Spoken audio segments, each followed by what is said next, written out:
היי חברים, אנחנו הולכים עכשיו להכין סופגניות. הן יהיו מאוד מאוד מיוחדות כי הן יהיו במילוי של תפוחים. שמעתם כבר על כאלה? לא. סופגניות מדהימות, רכות, טעימות ובעיקר מיוחדות. אני מבטיחה לכם שהן יפתיעו את כולם. אנחנו נתחיל מהבצק. אנחנו ניקח 2.5 כוסות של קמח. אני מוסיפה 20 גרם של שמרים. אני אערבב מעט. אני מוסיפה 2 כפות של שמן. ביצה.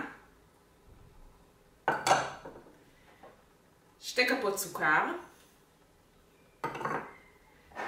חצי כפית מלח.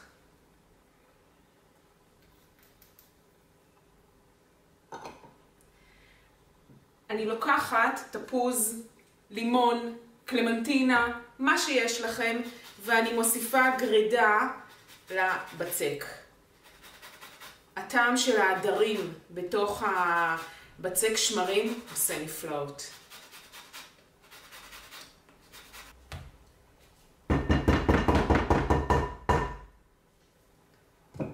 אני מערבבת,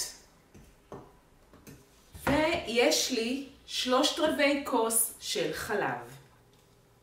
אני מוסיפה לאט לאט לקמח. אני רוצה לקבל בצק נוח לעבודה וגמיש.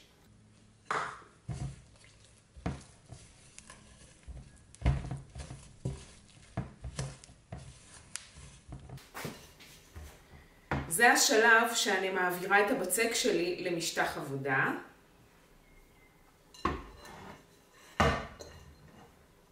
ומאבדת אותו לבצק גמיש ונוח לעבודה.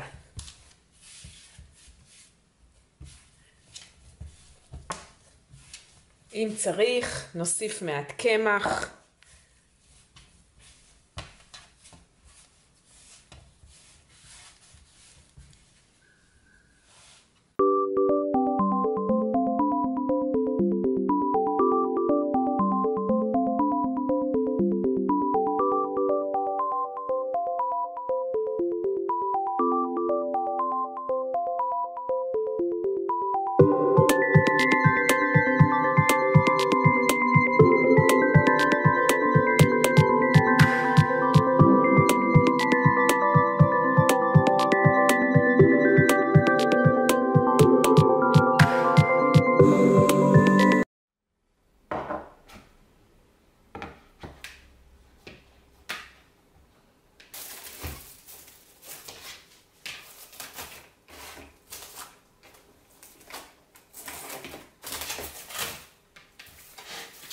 אנחנו מכינים את מלית התפוחים לסופגניות. שימו לב, אני לקחתי 3 תפוחים ירוקים, גרנד סמית, וחתכתי אותם לקוביות קטנות. אני שמה אותם במחבת.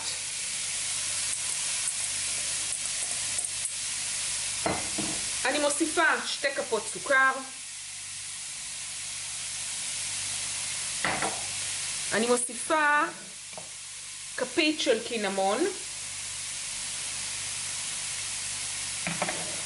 ושליש כוס מים. כל זה אני אבשל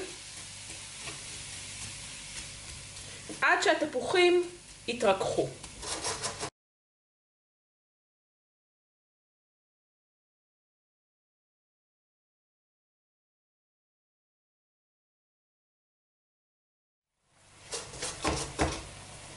התפוחים שלי התרככו, אני מקררת אותם ואני הולכת להכין את הסופגניות. הבצק של הסופגניות תפח.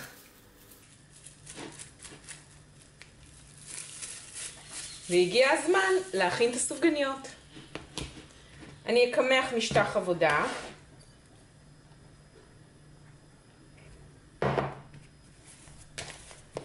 נעביר את הבצק למשטח עבודה.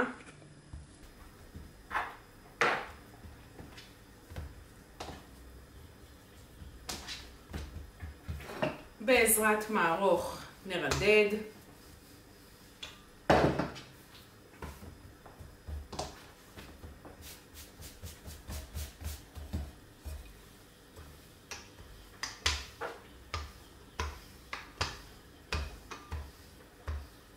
אנחנו לא נרדד את הבצק שיהיה דק מדי, זה יהיה עובי הבצק, בערך סנטימטר. אני לוקחת קורץ, כוס או מקד בקוטר של 8 סנטימטר, ואני קורצת עיגולים. את העיגולים שלי אני מניחה על משטח עם נייר אפייה.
אני אקח מגבת נקייה, אני אכסה את הסופגניות שלי ואני אתן להם עוד תפיחה.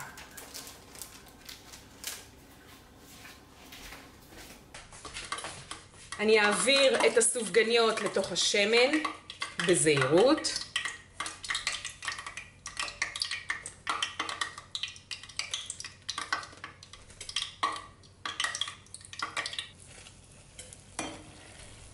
כשהסופגניות שלי הזעיבו משני הצדדים, אני מוציאה אותם לצלחת עם נייר סופג. ואני ממשיכה.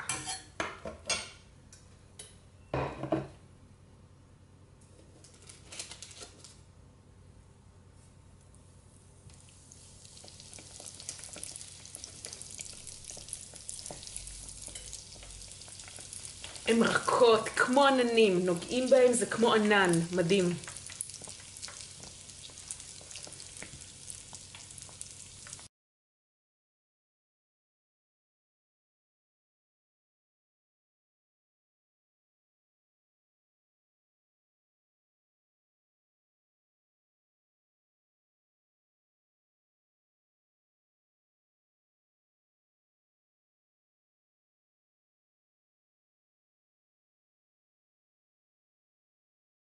אני לוקחת צלחת עמוקה עם סוכר, ואני מגלגלת את הסופגניות שלי בסוכר.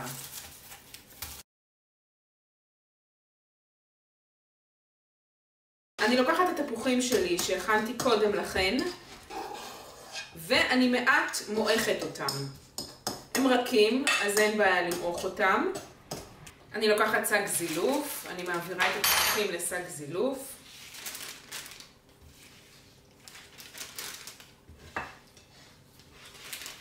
אפשר גם בעזרת כפית, לא חייבים שק זילוף. אני לוקחת כף ואני עושה חור בכל סופגניה. ואני ממלאת כל סופגניה בתפוחים.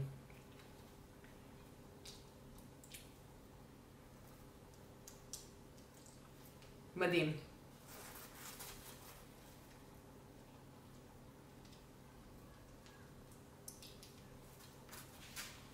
איזה סופגניות.